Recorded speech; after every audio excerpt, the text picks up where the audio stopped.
1994 i november så släppte Washington Post en artikel som hette Neutral Sweden quietly keeps nuclear option open. Ungefär att neutrala Sverige har fortfarande kvar möjligheten för att skaffa en svensk atombomb. För många svenskar så låter det här naturligtvis som helt tokerier. Men vad låg bakom artikeln då egentligen? Ja, troligen mer än vad de flesta svenskar visste om.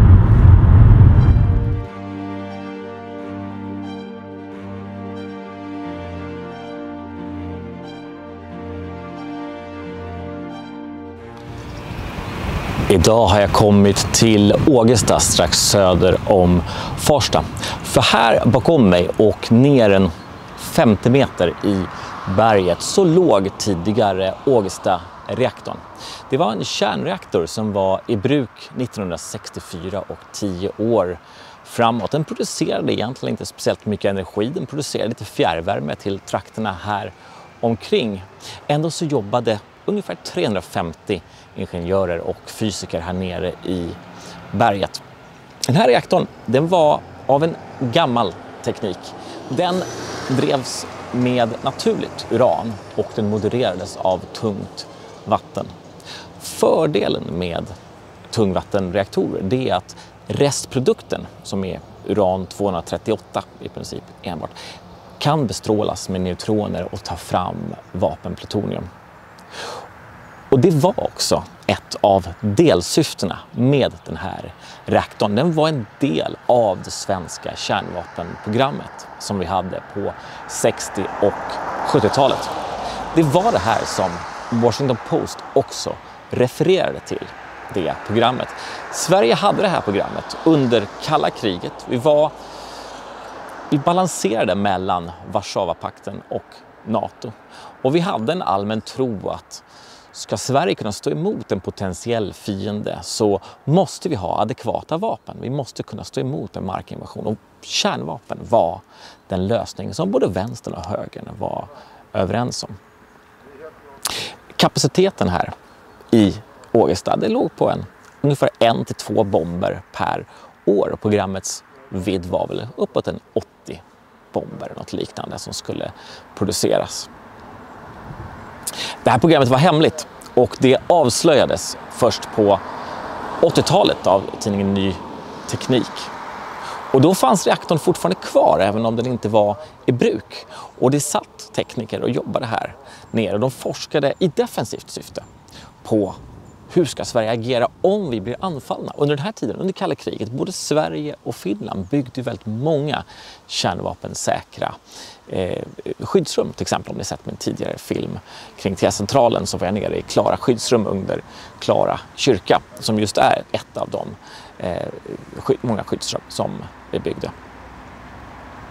I vilket fall som helst, vad Washington Post fokuserade och vad amerikanerna egentligen inte riktigt förstod, det var om vi nu hade lagt ner vårt program för kärnvapen, varför var reaktorn kvar? För till saken hör att även om programmet lades ner så städades reaktorn. Den servades och det var ett vaktbolag som gick omkring här och vaktade 24 timmar per dygn. Varför då? Skulle Sverige ha varit ett mindre demokratiskt land, då hade säkerligen det här varit ett ganska stort brott mot icke-spridningsavtalet. Att ha en reaktor i princip städad och klar för att även om vi inte tillverkar några bomber just nu så kan vi med ganska kort varsel då påbörja ett sådant program. Här har vi en färdig reaktor. Till saken hör ju också att den här reaktorn, den är i princip i samma modell som reaktorn i Hanford, alltså den som tillverkade plutonium till bomben över Nagasaki. Till saken hör ju också att Norge, vårt grannland, tillverkar tungt vatten. Och Sverige har också ett av de största fyndigheterna av uran i Europa. Vilket också gör att även om Sverige skulle sättas under embargo så skulle vi inte vara föremål för att några kontroller av någon import av uran. Vi hade ju vårt eget uran. Och det var det här som Washington Post också refererade till. Varför Sverige inte lagt ner den här reaktorn. Palme han fick frågan 1985 när det här programmet avslöjades. Och han sa lite grann att varför det fortfarande var tekniker kvar och så vidare var väl kanske att kanske var det något militärt mandat som hade gått lite grann överstyr och så vidare. Det var först 2020 som Vattenfall började riva den här reaktorn för gott.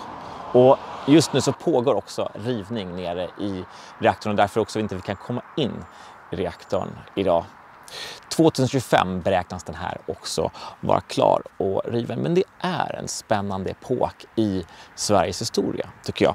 Och tycker ni likadant kan jag rekommendera den här boken av Henrik Stenmark, Krutbanan i Ursvik. En roman som utspelar sig just under den här tiden.